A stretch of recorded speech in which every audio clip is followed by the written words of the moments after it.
책 쓰기라고 하는 거는 착상, 구상, 구성, 집필, 편집, 그리고 디자인, 제작, 마케팅이라고 하는 8단계를 거쳐서 진행하는 겁니다. 두 번째로 짚고 싶은 거는 책 쓰기가 단계가 있어요. 사실은 제가 이걸 로직 정리했는데 8단계가 있습니다.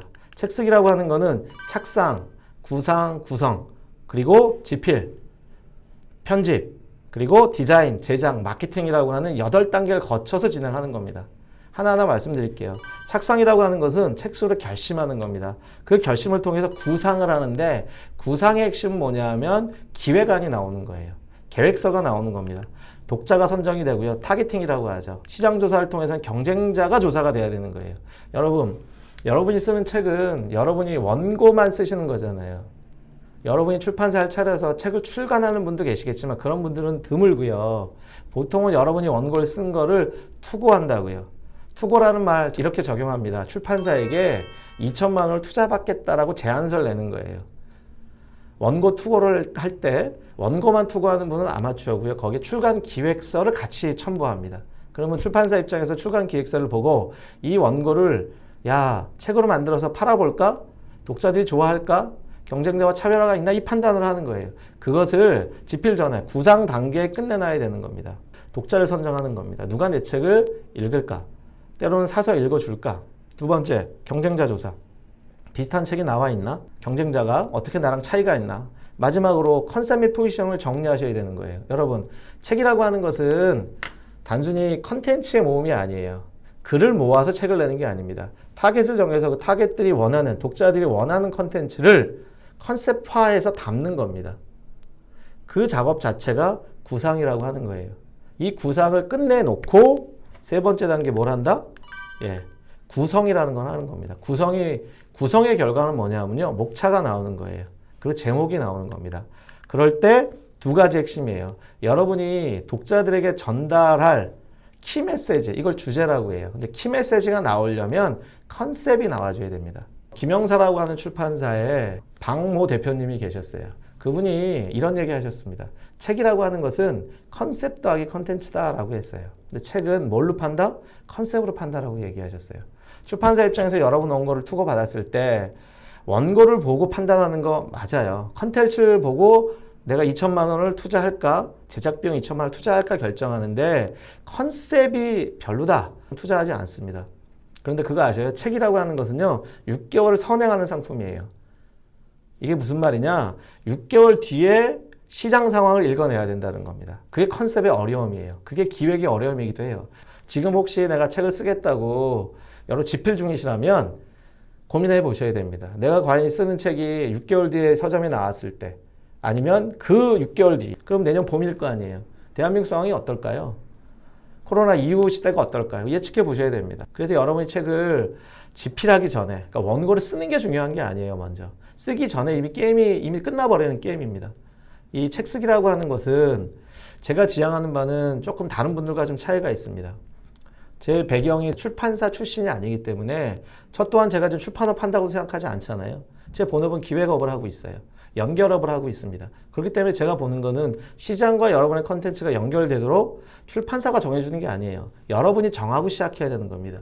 여러분이 그걸 정하고 책을 써내려가고 집필해줘야 되는 거예요. 그러기 위해서 두 가지. 뭐가 나와야 된다? 주제가 나와야 되고 두 번째 그걸 바탕으로 로직, 목차가 나와줘야 되는 겁니다. 목차는 사람에게 있어서 척추에 해당이 돼요. 제일 중요한 거 척추가 있어야 됩니다. 척추가 있어야 팔다리가 붙고요. 우리가 허리를 세울 수가 있고 걸을 수가 있잖아요. 그 척추에 해당되는 겁니다. 글을 40편, 50편을 써서 모아서 내는 게 아니에요. 이거는 책이라고 안 하고요. 잡문집이라고 합니다. 여러분 에세이를 여러분이 쓰신다고 쳐요. 그걸 왜 독자가 여러분 한 15,000원 내고 그걸 사서 읽어야 되죠? 감동을 준다고요? 아닙니다. 그건 되게 공급자적인 생각이에요. 우리가 퍼스널 브랜딩을 위한 책 쓰기라고 그랬잖아요. 그러면 여러분이 주인으로 살아낸 영역에 여러분이 대가를 치른 영역에 여러분 프레임을 독자가 사는 거예요. 그래서 그 책을 읽기 전에 여러분 책의 목차를 보고 내가 이 책을 읽을까 말까를 결정한다고요. 출판사도 똑같아요. 여러분의 주제를 보고 컨셉을 보고 컨텐츠를 읽기 전에 컨셉이 괜찮아야 컨텐츠를 읽어내려 가려고 해요. 읽어내려 가기 전에 목차를 보고 그걸 판단하는 겁니다. 그리고 나서 하는 게 집필이에요, 이제부터. 그러니까 지필은 네 번째 단계인 거예요. 흔히들 지필부터 해요. 글쓰기를 열심히 합니다. 그런데 놓치시는 게 있어요. 여러분이 글을 잘 쓴다고 그것이 100% 책으로 전환되지 않습니다. 글쓰기를 수준을 높이는 것만큼 그 이상 뭘 하셔야 되냐면 여러분 기획력을 높이셔야 됩니다. 출판사가 여러분께 왜 투자해야 될지, 또 독자도 여러분들 책을 15,000원 주고 왜 사야 되는지를 이미 여러분 책 기획 단계에서 여러분이 그들을 설득할 수 있어야 된다. 그것이 뭘로 나온다? 목차로 나오고 그 주제를 바탕으로 서문을 쓰고요. 초고를 쓰고 2차, 3차 첨삭을 하는 겁니다. 그럼 이렇게 물어보세요. 도대체 글을 그러면 어떻게 내가 써내려갑니까? 제가 아까 80페이지나 100페이지 정도 분량을 써야 된다고 그랬잖아요.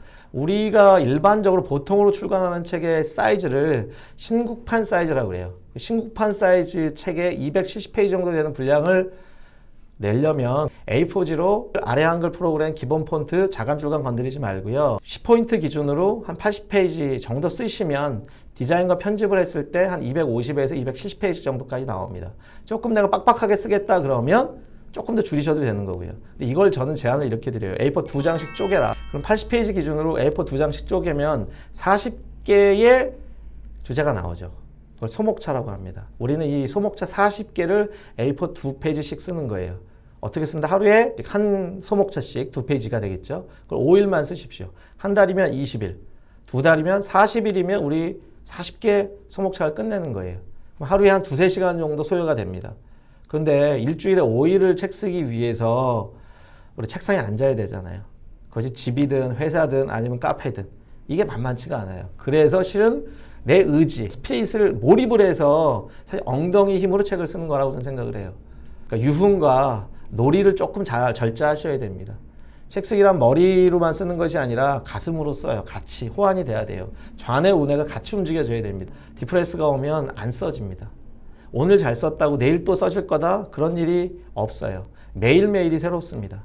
그래서 사실 책 쓰기라고 하는 놈이 만만치 않은 과정이 거기에 있긴 해요.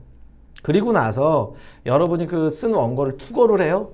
그리고 이제 계약을 했다라고 전제하면 그 다음 단계, 편집이라는 단계를 출판사 편집자들이 여러분 원고를 갖고 만드는 겁니다. 편집이 뭐냐? 곧 팔리게끔 상품화 과정을 거치는 거예요. 우리는 글을 썼잖아요. 근데 우리는 전문가가 아니에요. 비유를 이렇게 드릴게요. 내가 쿠키를 잘 구워요. 근데 여러분이 쿠키를 구워서 앞집에 선물로 줄 때는 너무 땡큐 그러면서 잘 받아 먹습니다. 근데 그걸 어느 날 여러분이 너무 고맙다고 하니까 어느 날 자신감이 생겼어요. 이거 팔아봐야지. 그래서 앞집에게 포장을 해서 요거 쿠키 한 12개 10,000원에 제가 팔면 어떨까요? 라고 물어보면 그쪽에서 피드백이 뭐라고 오죠? 한 번은 사드려요. 사주겠다고 그래요. 그런데 선물하기는 판매용은 조금 고민이 됩니다. 라고 합니다. 왜 그렇죠? 집에서 만든 수제 쿠키라고 해도 그것이 시중에 나와 있는 수제 쿠키 세트랑 비교했을 때는 포장이 다르고요. 또 쿠키 자체의 디자인이 다른 거예요. 그러니까 우리가 오판하면 안 되는 게 우리는 출판사를 우리가 경영하지 않는다고요. 그럴 경우 우리는 원고 집필자예요. 그러면 기획자나 편집자가 출판사에 있는 전문 인력이 그 원고를 가져다가 이렇게 만드는 겁니다. 뒷단 작업을 해주는 거예요. 그래서 글을 조금 윤문도 작업해 주고요. 편집이라는 걸 통해서 글의 순서도 좀 바꾸고요. 그리고 소목차도 좀 붙이고요. 기타 등등 이런 작업들을 출판사가 진행을 해요. 그것을 편집이라고 하는 겁니다. 물론 이제 교열 교정이라고 하는 오탈자도 잡고 글의 상태도 이제 수준도 높이는 걸 하고요. 그러고 나서 보세요. 여러분이 제안한 책 주제, 그 컨셉에 맞는 디자인이 나오는 거예요. 이 디자인의 핵심은 독자가 여러분 책을 알아보게, 눈에 띄게 하는 게 핵심이에요. 예쁘게 하는 게 핵심이 아니고요. 근데 여기서 짚을 게 있어요. 저는 첫 직장이 이랜드라는 회사였고 패션업을 통해서 비즈니스를 배웠어요. 그리고 제가 이제 책을 쓰게 한다는 비즈니스를 시작하면서 출판업도 조금씩 알게 됐죠. 근데 제가 책을 사서 읽는 독자일 때는 몰랐던 상황이 펼쳐지더라고요. 뭐냐? 의외로 출판업에 계신 분들이 시장을 잘 모른다는 거예요. 이 얘기는 뭐냐면 여러분이 쓴 원고를 보고 원고만 이렇게 읽어대면서 그 원고 중심으로 시장을 예측하는 거예요. 그러니까 뭐 100% 출판 산업에 있는 분들이 다 그렇진 않겠지만 대체로 그런 것 같아요. 그럼 이 얘기는 뭐냐면 여러분이 여러분 원고에 대해서 시장성을 여러분이 검증하지 않으면 그 누구도 여러분 원고를 사실 팔릴 만하게 만들기가 쉽지 않을 수 있다는 겁니다. 운 좋게 아주 베테랑 편집자를 만나면 괜찮을 수 있는데 그렇지 않은 경우는 어려운 거예요. 그러니까 자, 퍼스널 브랜딩 책 쓰기라고 할 때 핵심이 퍼스널 브랜딩이라고 하는 거는 책에다가 내 컨텐츠를 담아서 책을 통해서 독자가 나를 알아보게끔 만드는 게 책 쓰기를 통한 퍼스널 브랜딩이란 말이에요. 그런데 나도 내가 내 고객 규정도 안 했어. 내 컨텐츠를 뭐라고 퍼스널 브랜딩 할지 내가 정하지 않았는데 그거를 출판사가 알아서 책으로 내서 퍼스널 브랜딩 해준다? 그런 일은 없다라는 거예요. 그러긴 아주 드문 일이에요. 그래서 제가 여러분께 제안 드리는 건 여러분이 출판사를 리딩하셔야 돼요. 예, 기획에 대해서는, 컨셉에 대해서는 리딩하셔야 됩니다. 여러분보다 여러분 원고를, 여러분보다 여러분 독자를 출판사가 알 거라고 생각하면 그건 오판이세요. 그리고 나서 디자인도 여러분이 의견을 주실 수 있는 거예요. 표지 디자인, 내지 디자인. 디자인은 너무나 중요합니다. 디자인을 통해서 사실은 짚히는 게 있어요. 책이 짚혀야지 읽혀지잖아요. 그 단계들 다시 한번 말씀을 좀 드리고요. 그리고 마지막으로 제작을 하고 그리고 이제 마케팅을 들어가는 겁니다. 정리해서 말씀드리면 우리는 책 쓰기란 8단계를 거쳐요. 착상, 구상, 구성, 그리고 집필, 편집, 그리고 디자인, 제작, 마케팅. 이 8단계를 거치는 겁니다. 이 8단계를 통해서 책 쓰기가 퍼스널 브랜딩이 되는 도구로 변환되는 거라는 거죠. 이해되셨습니까? 이 개념 자체를 알고서 시작해야지만 퍼스널 브랜딩이 되어진다고요. 책을 출간한다고 다 책이 이렇게 뻥 하고 터지는 게 아니에요. 다 베스트셀러가 아니잖아요. 하루에 단행본이 평균 100종 정도 출간되어진다고 그래요.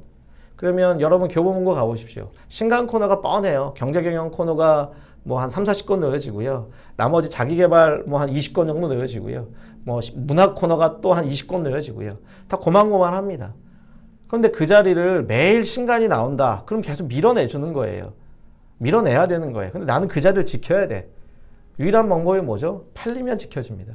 독자들이 찾아주면 지켜져요. 유명한 분들이 왜 출판사가 선인세를 주고 픽업을 하는 이유는 딱 한 가지예요. 출판사 입장에서는 저분의 이름이면 저분의 팬들이 저 책을 사줄 테니까 야, 10,000부는 잡고 가는구나 라는 원리가 작동되는 겁니다. 근데 반대로 이 주제가 팔리겠는데 쓸만한 사람이 없는 거예요. 여기에 기회가 있습니다. 여러분이 기획력을 높이시면 우리가 유명하지 않아도 출판사가 우리를 픽업합니다. 독자가 여러분을 지식자만으로 픽업을 한다는 거예요. 그걸 우린 노려야 된다라고 말씀을 드릴게요. 각 분야마다 스타일이 있습니다. 스타일. 또 이렇게 물어보세요. 좋은 책이 뭐예요? 라고 물어봅니다. 좋은 책. 좋은 책이 과연 뭐예요? 라고 물어봐요.